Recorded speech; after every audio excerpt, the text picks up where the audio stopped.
Hello and welcome back to Let's Play Klonoa Wii. I am ShadowyProductions, and in the last episode we beat Vision 5-1, and now we're just going to move on to Vision 5-2, getting closer and closer to the end of the game. I'm probably not going to start talking about anything in particular yet because we have a cutscene. Great. Are you alright, sir?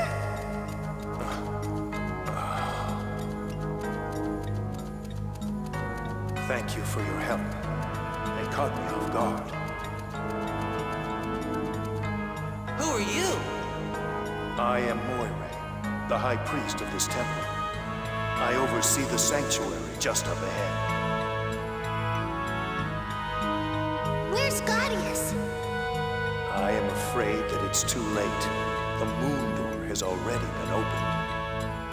And Cress, the Moon Kingdom, will soon be reawakened. But what will happen then? The Moon Kingdom Cress gathers up the power of dreaming and gives form to Phantomile. In other words, it's the land where all things are created. Gaudius is trying to turn dreams into nightmares and unleash evil upon the world. There must be a way. It's not over yet. We can't just give up. Even if the Moon Kingdom has appeared, we have to stop Gaudius.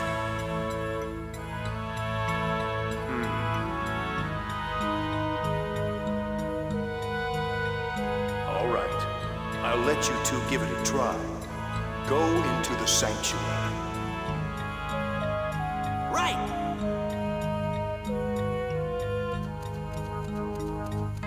The solar eclipse gives the enemy power. You must attack them when there is light. If we have to attack the enemy when there's light, that would also mean that they're more dangerous when it's dark, right? All right, let's go. Well, whoever voiced that purple guy definitely also voiced someone from Bleach. Or sounds very close to someone from Bleach. But anyway, basically, if you couldn't figure out from the conversation, or you didn't even bother to pay attention to the conversation, the stage will go back and forth between day and night, and when it's night, the enemies will be invincible. You can't pick them up, you really can't do shit, and during the day, they obviously will turn into normal enemies, and you could, you know, throw them and use them for all the things that you normally use them for. But at night, as a plus, these platforms will become usable, so we can grab this at night. And that's basically the main concept for this level. So a lot of times you're going to find yourself having to wait for the time of day to change so that you can move on, which gets kind of annoying, but generally it's not too big of a hindrance. There we go. Yeah, generally it's not too difficult and you don't have to stop and wait that often, so it's not that annoying. It's a pretty cool concept, I think. It's probably one of the more unique levels in this game. Damn it. I don't want to get hit by this Gordo. I don't know what they're really called. I'm just going to call them Gordos, because they remind me of Gordos from Kirby. Oh yeah, and the time of day won't change while you're inside. So, you don't have to worry about that when you're not outside, which is pretty good, because fuck that. Grab another one of these and go back inside. Yeah, so at this point in the game, I think I could start comparing it to its sequel, Klonoa 2 Lunity's Veil, which I did do an LPO. I mentioned that multiple times. But I was looking back on Klonoa 2 as a game, like as a whole. Fuck you. And overall, I think I'd have to say I do like the second game better. It just seems to have a lot more going for it. It's just, I don't know, it's a lot more, I don't know how to explain it, like, dynamic and, like, exciting. I don't know. Like they have like these springs that shoot you up high into the air, and then they have these cannons that will blast you all around the level, and it just has a lot of cool things like that. Plus, it's a lot longer, and it has a lot less of a generic like main villain. Like with this game, you just got your ooh, I'm an evil guy, I want to take over the world, and yeah, shit like that. I mean, there's not really much more to, oh, do I have to bring someone? Oh, no, I don't, okay. I mean, there's not really that much more to Ghadius than that. I mean, we still haven't gotten to, like, the final boss battle or anything like that, so... There's still some stuff to be revealed about Ghadius, but if I remember correctly, it's not anything too drastic. He's just your stereotypical evil villain. Though the end of this game does come with a pretty big plot twist that I did ruin when I was kind of explaining the ending of Klonoa 2. Because if you haven't played Klonoa 1 and you don't know like how the Klonoa games work, then Klonoa 2's ending would probably confuse the shit out of you. But I doubt anyone remembers that, because that probably wasn't even a very memorable LP. But I think I still was good enough to not delete it or redo it or anything like that. Like Mega Man X, it wasn't Mega Man X4 quality, if you want to call that quality. Because the original Mega Man X4 LP was not that great. But that was also my first live commentary LP. So I guess it's somewhat understandable. Now what you want to do here can be a little confusing sometimes. I thought you had to grab them at first and then go into the foreground, but really, it's a lot easier than that. I'm gonna have to wait now.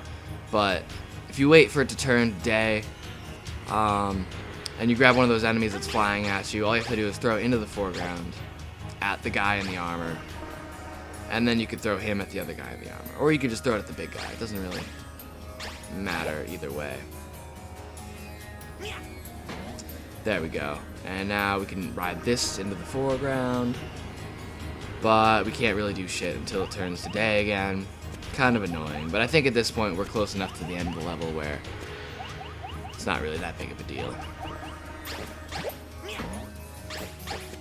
But overall, I'd say the second game is probably my favorite of the two. And of course, the second game also has nostalgia over this one, because Klonoa 2 was one of my, I wouldn't say first video games, but it was definitely one of my earlier video games. And it was probably one of my first PS2 games, so there's that. I feel like I missed something over here. I'm not quite sure how to get it, because it looks like there's that thing's in my way. But yeah, Klonoa 2 I got when I was like, oh, there we go, up there. I didn't even see that guy before. I got it when I was pretty young though, and it was just one of those games that I played, but I had no idea what the fuck I was doing. Like there was a stage in my life where I was just awful at video games and would just run around aimlessly and really have no idea what I was doing. And I just sucked major dick at video games, and everyone kind of sucks dick at video games when they're young. But like, take how bad you were at video games when you were little and multiply it by like 3, and that's how bad I was. I was pretty bad. But I actually got reasonably far into this game, and this was probably one of the first games, or Klonoa 2 was probably one of the first games that I actually beat 100%. Like one of the first long games. Because Klonoa 2 is actually like pretty long. Definitely longer than this game.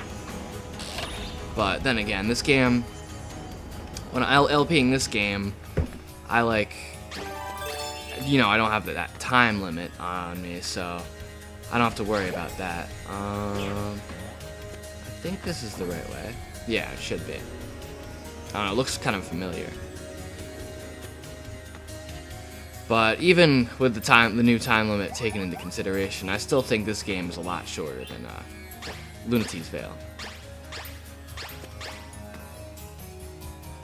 I don't know, I just think the Lunatic's Veil has a better world map. It probably has a more, it does have a more memorable like plot and more memorable characters and stuff like that.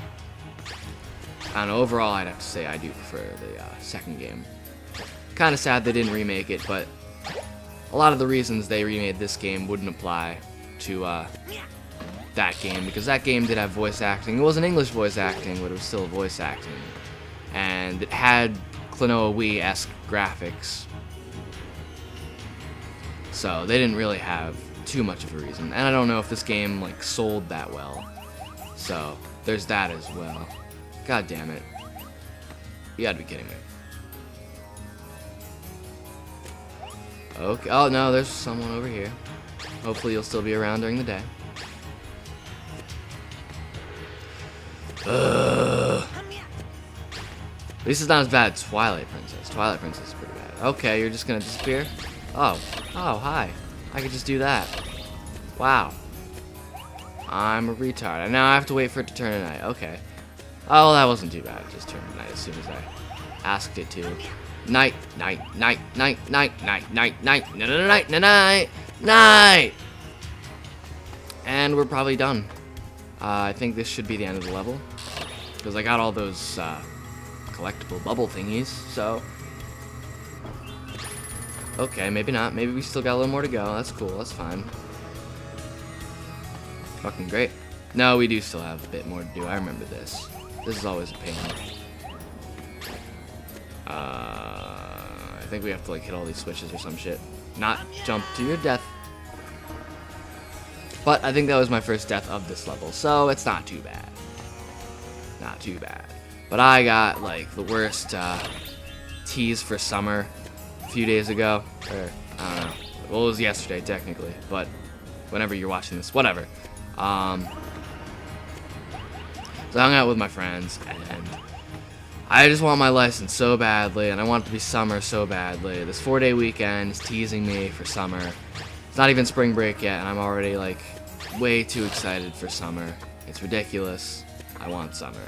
April's gonna be an amazing month for me, because it's gonna be PAX East, my birthday, spring break. This is completely out of order, and I get my license. So, freaking fantastic. Oh, whoop, I didn't mean to do that. No, are all those switches gonna reset? No, they're not. Good. So, once you free this guy from his prison, you can grab him. And immediately after setting him free, we're gonna kill him and go up here. And now I think we're getting pretty close to the end of the level. I'm finally gonna show that prick Joker who's boss. Fucking hate that son of a bitch. And apparently, when they remade this game from Door to Phantomile, in the original, Joker didn't have limbs. Or no, not limbs. Yeah, limbs. He didn't have like arms or legs. He just had like floating hands and feet. We finally made it to the altar. But apparently they drew in like the black lines when they remade this game. I don't know why. You failed me, Joker. My lord! It's just that these children are stronger than they seem, even though they're so weak. Though I did try. It doesn't matter. Phew. Gaudius, just what is it you're planning on doing? Planning. Nothing more than simple revenge. Revenge? Yes, upon the fools who imprisoned me in darkness, and who, even now, indulge themselves in pointless dreams. I'll drown you and this worthless world in a sea of nightmares. The songstress is in my power, and within the Moon Kingdom lies the egg of destruction. Soon it will reveal its true form to the world. The time has come.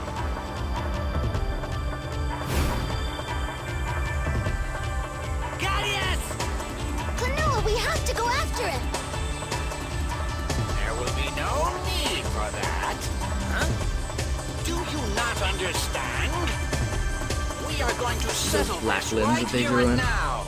My pride will accept nothing less.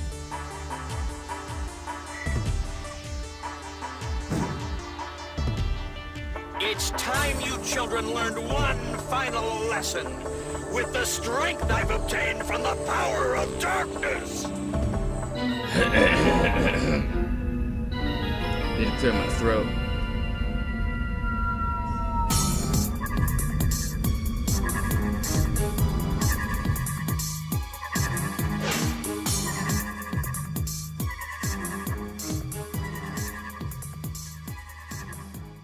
Yeah, I don't know where Joker's limbs went. I guess they're gone now. That's cool, I guess. I forgot to edit them in his most crucial part. I don't know. Either way, all you have to do in this boss fight is just chuck shit at him. But watch out for his rotating fist that will deflect the shit that you throw at him. And that's it. He's nothing too spectacular. And occasionally he'll do this really annoying ass transformation that's pretty much only to waste time and make his battle even more drawn out. But other than that, he's nothing too special. Oh my god, can one of these hit him so this boss battle doesn't take forever? No, don't bow at me. Please don't go to the middle and bow at me. Please don't. Oh my god, your mother doesn't love you. You're adopted. Fucking hate you.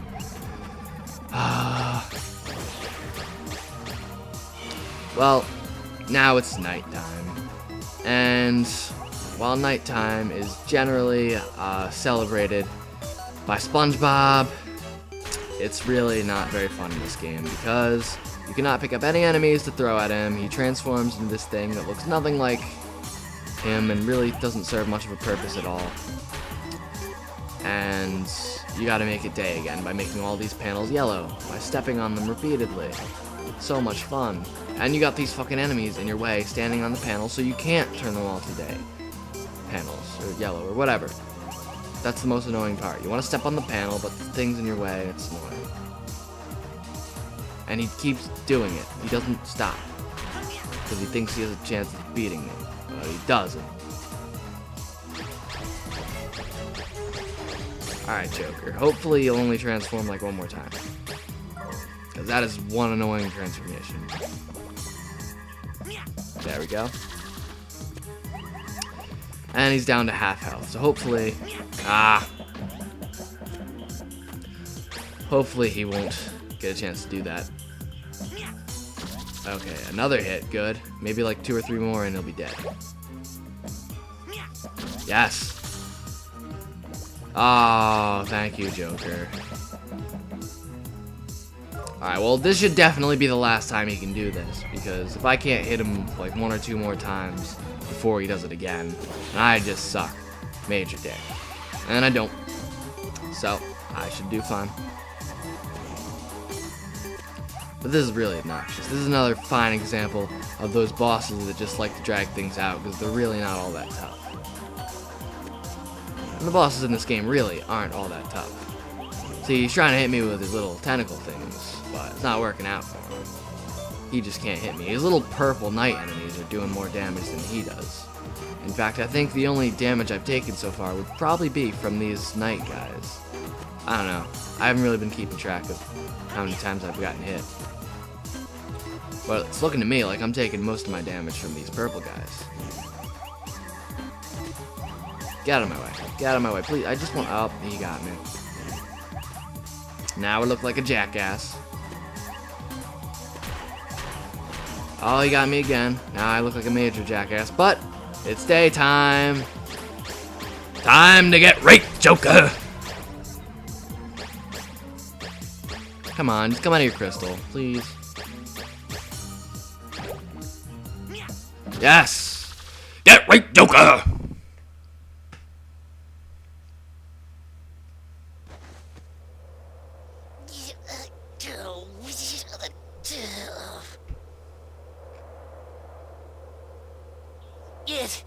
It appears that my time has finally come to an end.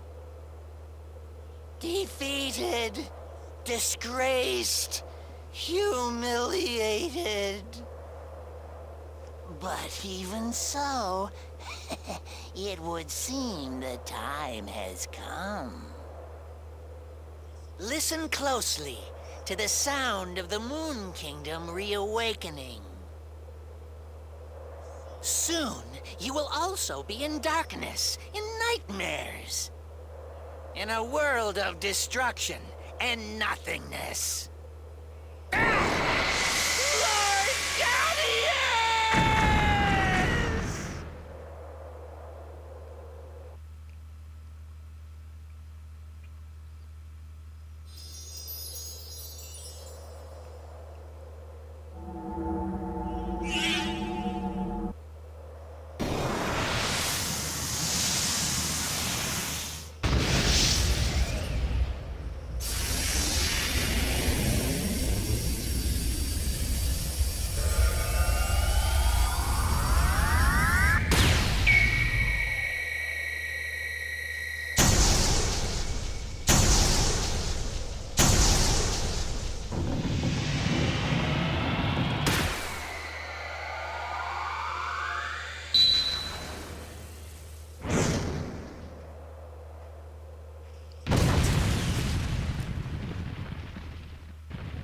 This is an excessively complicated process. Shoot this windmill and these other spinning things, and they shoot a beam up, and then they combine, form another beam, and that shoots the ground, and then the Moon Kingdom comes out.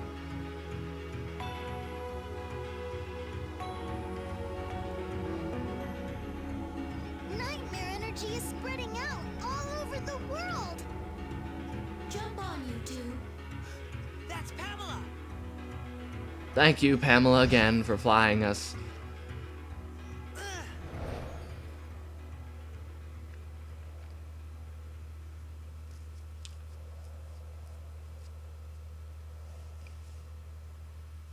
Well, we already knew Bambi could fly, so it's okay.